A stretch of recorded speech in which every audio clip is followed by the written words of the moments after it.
el problema del Barça no está en la defensa, y fichar a centrales más rápidos no va a hacer que solucione lo que realmente está fallando. Entonces, yo te pregunto a ti, ¿qué crees que el Barça necesita fichar para ser un equipo totalmente competitivo y cerrar nuestra plantilla?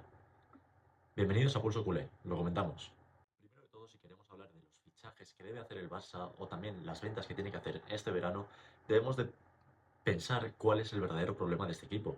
Entonces, mucha gente, y posiblemente tú seas uno de ellos, estarás pensando que el problema es la defensa porque estamos encajando muchos goles y nos hacen goles con bastante facilidad.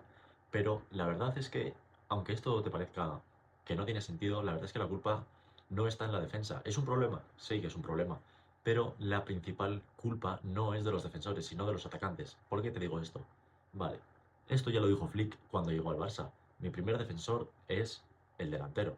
¿Y qué quiere decir con esto? Porque esto es muy importante si queremos entender qué es lo que está haciendo el Barça a día de hoy mal y cómo lo puede solucionar. Esto lo que quiere decir es que si el Barça quiere defender bien, necesita que el equipo, bueno, principalmente la delantera, haga una presión bastante intensa y muy eficaz. Y es por ello que la temporada pasada, por ejemplo, vimos que la línea defensiva estaba tirada a la línea de medio del campo. Entonces, ¿por qué es esto? Cuando tú tiras una línea defensiva muy alta, haces que la zona de juego eficaz, es decir, desde nuestra línea defensiva hasta el portero rival, solo se está jugando en esa zona, en esa distancia, en una mitad del campo. Y eso hace que se reduzcan los espacios que hay que recorrer para llegar a una presión, para recuperar el balón. Entonces, ahora mismo, esta temporada, que hemos retrasado un poco la línea, se están viendo algunas carencias.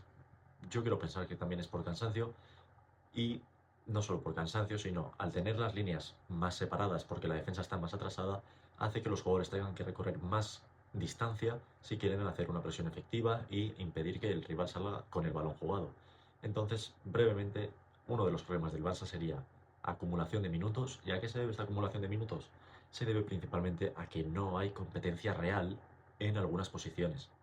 En el medio del campo está bastante cubierto, pero si nos fijamos en la zona de ataque, Rafinha solo está con Rashford y a la mínima que uno de los dos esté lesionado, no tiene competencia, se acomoda y eso hace que esté mucho más cansado porque tiene que jugarlo todo. Un poco más de lo mismo es lo que pasa con Lamine Yamal. No tiene un sustituto real o alguien que le pueda pegar un toque así de atención cuando baje los brazos. Porque Ronnie Barry es un buen jugador, pero no está a la altura de Lamine Yamal porque ya sabemos todos que es uno de los mejores jugadores del mundo. Entonces, si tenemos a Rafinha y a Lamine que no tienen alguien que les haga competencia, por un lado se van a ver acomodados en el puesto, pero por otro lado no tienen a alguien que les vaya a quitar el puesto realmente.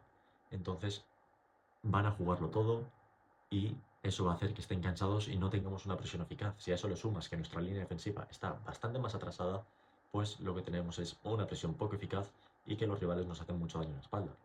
Entonces, parte de ello también es que hay que tener en cuenta que Rafinha y Pedri están lesionados y se debe también, en parte por ello, a este pequeño bache que estamos pasando, aunque el juego del equipo no esté convenciendo en estos últimos meses, partidos. Entonces, ese sería uno de los principales problemas. Y este estilo de juego solo te requiere de una cosa, te requiere de tener máxima eficacia. Y nuestro estilo de juego se vuelve realmente peligroso, pero para nosotros, cuando tenemos falta de eficacia o uno de los siguientes problemas. Uno de los problemas, como ya hemos dicho, es falta de eficacia, estamos fallando muchísimo, pero otro de los problemas que ya vimos la temporada pasada, y seguro que tú eres consciente de ellos, es la falta de madurez en momentos importantes. Con esto, ¿a qué me refiero? Me quiero referir, por ejemplo, no me voy a la temporada pasada, ya me vengo a esta. Por ejemplo, el partido del PSG. El partido del PSG era contra el que venía a ser el mejor equipo de Europa, ganó una Champions, no hay que entrar en debate con ello. Entonces, venías de sacar un resultado de 1-1, tenías el resultado relativamente amarrado, estabas sufriendo, porque en la segunda parte ellos estaban siendo superiores y no puede ser que el equipo salga a morder a tope cuando estás siendo inferior y ellos están bastante mejor físicamente porque ya se vio en ese partido. Entonces, ya vemos que falta un poco de madurez, que hemos visto que ha mejorado en estos tramos de temporada. Pero, por ejemplo, en el partido contra el Inter, cuando estás con el partido de vuelta en el 3-2, a falta de 2 minutos para que finalice el partido, no puedes ir a presionar como un loco. Tienes que tener esa madurez deportiva o experiencia, puedes llamarlo como quieras, de venir atrás, hay que perder tiempo. Y esto ya lo vimos que el Barça sí que lo ha mejorado a raíz seguramente del partido del PSG contra el Newcastle, lo pudimos ver. Entonces, ese sería otro de los graves problemas que tiene este equipo. Pero ya hemos mencionado la falta de competencia real. Entonces, si tenemos estos tres problemas y asumimos que encajar gol o encajar bastantes goles es parte del modelo, nuestra kriptonita, lo que realmente nos está matando, es no meter goles. Porque si tienes un estilo de juego en el que asumes que te van a meter goles, porque es así nuestro estilo de juego es meter más goles que el rival, no que el rival no nos meta. Entonces, si asumes eso, lo que nos está matando es la falta de eficacia. Y eso no se soluciona con un defensa. Todos sabemos con qué se soluciona. Con un delantero, porque nuestros delanteros ahora mismo no dan la talla, no están a la altura. No puede ser que de tantas ocasiones que generemos no transformemos tantos goles como deberíamos.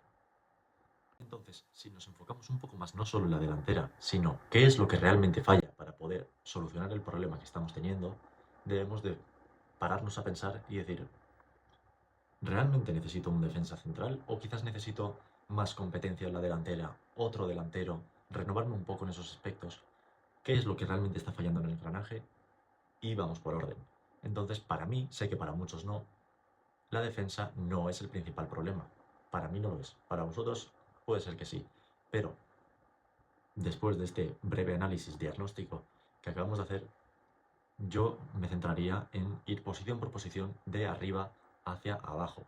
Primero un delantero, algún extremo incluso, y para mí el medio del campo está bastante sellado, aunque ahora comentaremos porque yo haría algunas ventas y dolorosas, seguramente, pero yo creo que vais a estar de acuerdo conmigo en bastantes cosas.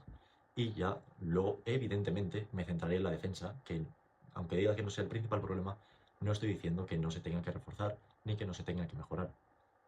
Así que, pues vamos a comentar esto también. Vale, si queremos planificar lo que viene siendo nuestro mercado, qué es lo que debemos fichar, qué es lo que debemos vender, debemos de ponernos en la tesitura de en qué situación estamos realmente y a qué podemos acceder. El problema de la temporada pasada no fue que no pudiéramos fichar a jugadores, sino que el problema era que no pudiéramos inscribirlos.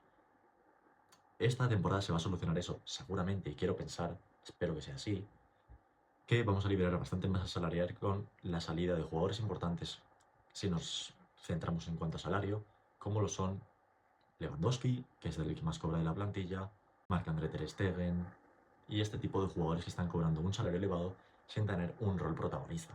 Entonces, suponiendo que esos jugadores ya los dejamos apartados, se van a ir, pues vamos a centrarnos en qué jugadores son los que deben de salir, pero por una cantidad de dinero. Entonces, si partimos de que vamos a pensar que el Barça tiene en tesorería, es decir, dinero disponible para gastar en sus cuentas, es de en torno a los 60 millones, que es lo que supuestamente íbamos a pagar el mercado anterior por Nico Williams, vamos a pensar que el Barça no ha ingresado nada y que solo tiene esa cantidad disponible, los 60 millones, y que no tiene más. Es una situación pesimista, pero prefiero ponerme en una situación pesimista y ser realista que optimista y no serlo. Entonces, vamos con lo siguiente. Ventas. La primera de todas, no sé si estaréis de acuerdo conmigo. Yo, la venta que sí estaría convencido de hacer sería la de Ronald Araujo. Ronald Araujo ya se vio desde aquel partido famoso de la Roja contra el PSG de Barcola, el siguiente año que también la lió parda, este año no la lió tanto, pero se le echó bastante la culpa por los antecedentes que tiene en el partido del Inter de Milán. Para mí es un jugador que queda bastante señalado con este estilo de juego que tenemos. ¿Por qué? Porque nuestro estilo de juego no requiere de defensas que sepan correr hacia atrás, requiere de defensas que sepan mover el balón rápidamente. Y eso, por desgracia, Ronald Araujo es una de sus debilidades. Entonces, sin mucho más que comentar, Araujo sería una de mis ventas. Además, estos puntos críticos los supo leer Luis Enrique en aquel mítico partido y ya les dijo a sus jugadores, a Araujo dejarlo libre porque va a perder el balón. Entonces, es uno de los damnificados y que yo sacaría este verano. 40 millones es la cantidad que yo he estimado que podríamos sacar por él. 40, 45, incluso si pegamos alguna estajada, 50, pero el Barça no es de vender caro. Si nos centramos en el siguiente fichaje, bueno, perdón, en la siguiente venta, esta es una de las que antiguamente se decía venta dolorosa. No sé si estaréis de acuerdo conmigo, la de Araujo también hace unos años era venta dolorosa, pero a día de hoy la siguiente venta que me parece a mí prioritaria es la de Frenkie de Jong. Muchos estaréis de acuerdo conmigo, otros muchos no lo estaréis, pero la verdad es que Frenkie de Jong lleva en el Barça desde 2020, si no me equivoco, y no hemos visto ningún jugador de clase mundial que sea capaz de dirigir el medio del campo. Y ya son bastantes temporadas en las que Frenkie de Jong es un jugador irregular, un jugador temeroso, y es un jugador que no mejora al Barça, sinceramente. No puede ser que un central como Eric García te haga un mejor desempeño en el medio del campo que el que te estaba haciendo Frenkie de Jong hace cuestión de un par de meses. Entonces, Frenkie de Jong es muy bueno cuando está con Pedri al lado, pero al lado de Pedri cualquiera es bueno. Entonces, está entrando en la edad, tiene 28 años y para mí creo que es momento de venderlo. No ha demostrado nada, así que para mí es una de las ventas obligatorias de este verano. Se le ha dado suficiente tiempo y el Barça no está para coger a jugadores que no sepan desempeñarse por sí mismos y que no mejoran. Mejoran sí, pero no mejoran tanto como lo requiere el Barça. Entonces, yo he calculado que si lo vendemos a un equipo Premier, equipo Arabia, el Barça podría sacar entre 60 65 millones siendo realistas, porque viendo lo que se está pagando por Frenkie de Jong, seguramente podría sacar eso. Con eso ya nos pondríamos en los 100 millones aproximadamente por Araujo más de Jong, pero aquí no acaban las ventas que yo haría. Bueno, la última de las ventas obligatorias que yo sí que haría sería la de Ferran Torres. Y muchos diréis, vale, has dicho que dejas a Lewandowski fuera, pero si vendes a Ferran Torres te quedas sin un 9. Estamos haciendo estas ventas porque supongo que ficharemos a un 9 y con este dinero estamos simulando qué es lo que yo haría y si estáis de acuerdo vosotros también. Entonces, lo que yo haría con Ferran Torres, si no me equivoco, yo con 2020, unos 60 millones es lo que se pagó por él. El jugador ya está más que amortizado, pero no podemos tener un jugador que falla todo lo que está fallando Ferran Torres. Sus números no son malos, pero no son los números que debe de tener un delantero de clase mundial de nivel Barça. Entonces, para mí es el principal culpable, aunque no me gusta señalizar personalmente a jugadores, pero para mí es el principal culpable de que el Barça esté teniendo tanta, tanta poca eficacia, o no sé cómo llamarlo realmente, pero de que el Barça esté en este bache. ¿Por qué? Porque con Ferran se generan muchísimas ocasiones, se le generan a él muchísimas ocasiones, mejor dicho, y él no es capaz de transformarlas. Vemos el día del Chelsea ya lo vimos, con aquel fallo imposible de fallar solo contra el portero delante a 2 metros, que ni siquiera fue a portería. Me vienen a la cabeza más ocasiones, como el 4-0 en el Bernabéu con Xavi, que falló lo infallable también. El mismo partido del Elche hace poco, un par de semanas, que pudo haberse ido con 7 goles y no sé si se fue con 2 más o menos. Entonces para mí es un jugador que falla muchísimo y que si estuviera un jugador de clase mundial, como pueden serlo Haaland, Kane, Julián, estaríamos en unos números bastante más aterradores para el resto de Europa. Entonces, para mí, Ferran Torres podríamos sacarlo por unos 60 millones de euros más o menos. Entonces, si nos hemos puesto con las ventas de Frenkie, Araujo y Ferran, tengo aproximadamente calculado que serían unos 160-65 millones de euros por estos tres jugadores. Si a esto le sumas que vamos a pensar que el Barça tiene unos 60-80 millones en las arcas del club para sacar, sí, encaja, digamos, pues nos pondríamos en la cantidad de 240-45 millones más o menos. Y a eso hay que sumarle, que no sé si estaréis de acuerdo conmigo, pero está sonando bastante últimamente, y es que yo estaría dispuesto a escuchar ofertas por jugadores como lo son Casado. Bueno, más bien solo por Casado, porque es un jugador que tiene un rol muy secundario de rotación, ni siquiera está jugando mucho ni con Pedri lesionado, con un Bernal que llega de lesión, y están sonando ofertas de Arabia por en torno a los 45 millones y seguramente en la Premier también te darían en torno a los 40. Y al final es un jugador que no te ha demostrado nada, nada más que una buena temporada, pero no te ha demostrado que vaya a ser un nivel top mundial. Entonces, a mí es un jugador, estoy satisfecho por él, pero no todos los jugadores en el mercado son intransferibles. Entonces yo es un jugador por el que sí que escucharía ofertas y si te dan 40 millones, yo estaría dispuesto a venderlo. Entonces, si nos ponemos en torno a los 80 millones de caja, los 160 que tendría el Barça con las ventas de Ferran, Frenkie y Araujo, y estos 40-45 de Marc Casado, nos pondríamos con que el Barça tendría 290 millones para gastar. Ahora bien, dejando a un lado las ventas, entramos en la zona más importante, la zona de los fichajes. Como ya he dicho antes, yo lo que debería hacer, o lo que reforzaría, es en cuestión de orden de ataque hacia la defensa. Primero yo ficharía algún delantero, luego me centraría en el extremo izquierdo, incluso alguno derecho, pero no lo tengo apuntado yo en la lista. Y luego ya sí que me pondría con los dos laterales y un defensor central. Entonces vamos a comentar esto. En primer lugar, yo ficharía a Julián Álvarez. Está sonando que 70 millones. Vamos a ser todos realistas, 70 millones por Julián Álvarez no es real. Es imposible que el Atlético te venda por 70 millones a Julián. Entonces, yo me he puesto una tesitura un poco más realista y he pensado que por unos 90 podríamos sacarlo del Atlético. Siempre y cuando él esté dispuesto a irse, claro, aunque está sonando que sí. Entonces, Julián, 90 millones, el primero de la lista. Vamos con el siguiente. Para mí, si queremos reforzar los laterales, porque Balde y Koundé no están teniendo una buena temporada y yo creo que eso es por falta de competencia, deberíamos de fichar a un lateral en cada banda. Para mí, en la banda izquierda no hay laterales en el mercado, solo hay uno que pueda tener nivel Barça y este es Grimaldo. Me dirás, sí, bueno, hay jugadores como Cucurella, sí, bueno, si quieres gastarte 50 millones a un lateral, porque yo no, sinceramente. Porque Grimaldo creo que tiene 30 años, está en torno a los 20 millones de euros, es un jugador contrastado, jugador selección, es un jugador que tienes un rendimiento más o menos asegurado y tiene esa experiencia y le puede ayudar a Valde. Entonces son dos jugadores que pueden competir por el puesto, perfiles similares, y yo es un jugador que por 20 millones, sinceramente sí que me lo traería, porque termina contrato en 2027. Entonces yo es un jugador que sí que me traería. Sí. Después, por la otra banda, a un jugador que a mí personalmente me gusta mucho es el caso de Dani Muñoz. Algunos lo conoceréis, es un lateral derecho del Crystal Palace, internacional si no me equivoco con Colombia, y personalmente a mí es un jugador que me gusta muchísimo por el desempeño físico que tiene, tanto para subir como para defender siendo agresivo. Es un jugador que a mí me gustaría tenerlo en el equipo. En torno a los 30 millones. Con eso nos pondríamos con 50 de ambos laterales y con los 90 que la suma hace 140 en tres posiciones. Para mí yo estaría bastante satisfecho.